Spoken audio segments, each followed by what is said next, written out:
विरार पाठोपाठ आता छत्रपती संभाजीनगरमध्ये देखील पैसे वाटपाच्या आरोपांवरून मोठा वाद झाला। संभाजीनगरच्या देवळीत पैसे वाटत असल्याचे एक व्हिडिओ व्हायरल झालेला आहे। या संदर्भात अंबादास दानवेंनी ही व्हिडिओ शेअर केला। बोटाला शाई लावून मतदान कार्ड जमा करून पैसे वाटप सुरू असल्याचा आरोप दानवेंनी केला आणि त्यासोबत शिवसेना उमेदवार संजय शिरसाट यांच्यावर पैसे वाटपाचा आरोप दानवेंकडून करण्यात आला।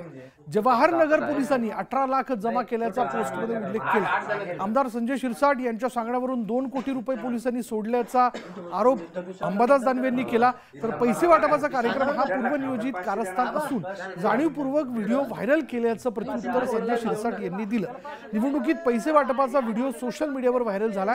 छत्रपती संभाजीनगरच्या देवळी परिसरातील व्हिडिओ असल्याची चर्चा आहे। थेट पैसे वाटप करत असल्याचं व्हिडिओतून दिसतंय। संजय शिरसाट यांच्याकडून पैसे वाटप केले जात असल्याचा आरोप उबाटा शिवसेनेचे नेते अंबादास दानवे यांनी केला। तर शिवसेना नेते संजय शिरसाट यांनी हे आरोप फेटाळले।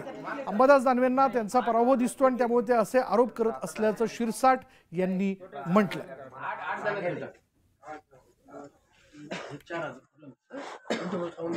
मतदान करायचं 3 नंबरला बरं का सांगा बरं का त्याला 500 देणार आबा तिकडं 500